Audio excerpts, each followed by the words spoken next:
Sebelum kita masuk materi, saya akan minta anak-anakku mengisi daftar hadir yang dibagikan Ibu melalui link di grup WA ya.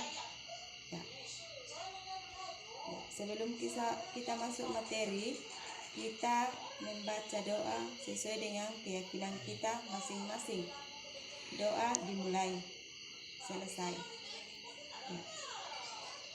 Materi yang kita akan bahas pada pagi hari ini yaitu tema 3, peduli terhadap makhluk hidup. Subtema 1, hewan dan tumbuhan di lingkungan rumahku.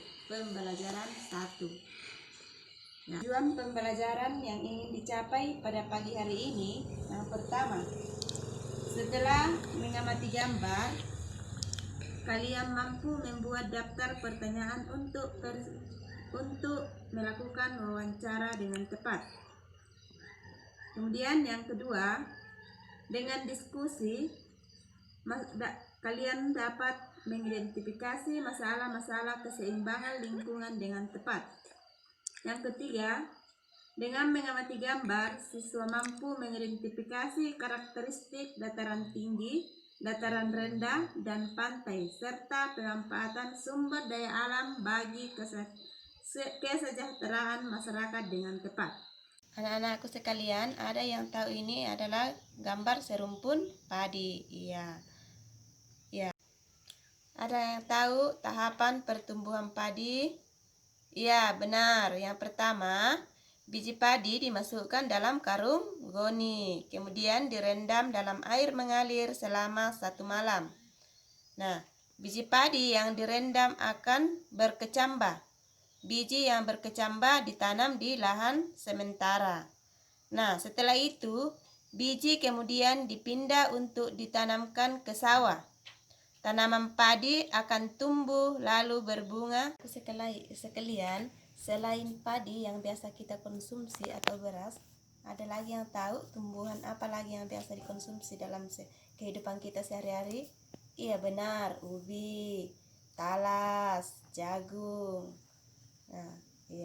Nah, setelah itu anak-anakku sekalian mengerjakan LKPD yang dikirimkan oleh ibu, yaitu menyusun pertanyaan dan memilih salah satu tumbuhan yang dipilih untuk menyusun pertanyaan dalam melakukan wawancara.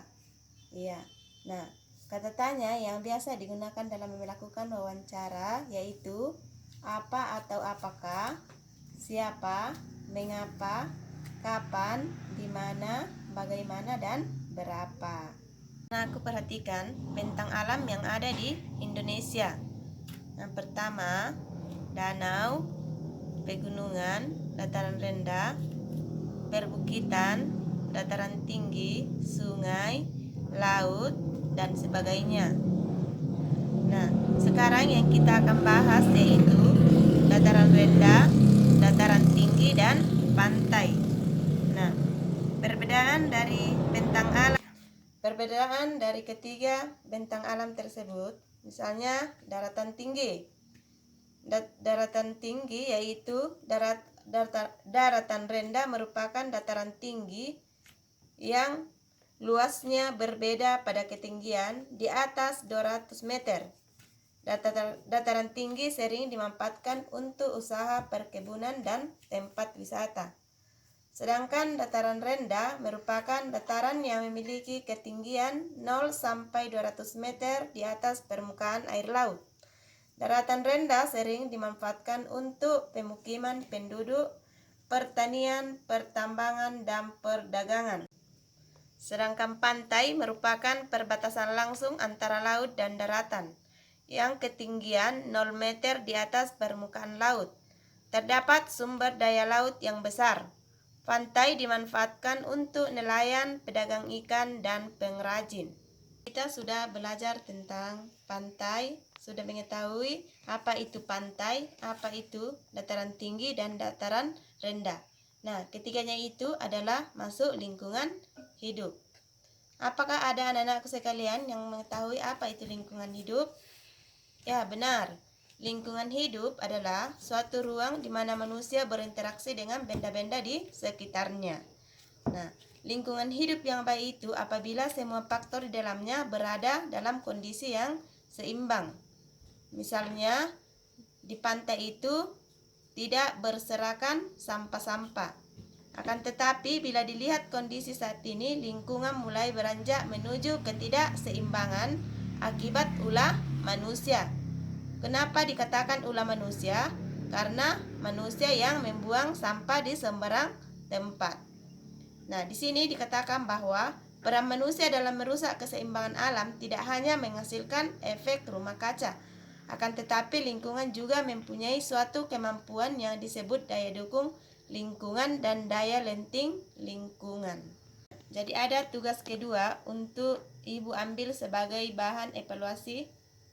Yang pertama, kalian berada di daerah pegunungan. Tanaman yang dapat ditanam khusus daerah kalian apa?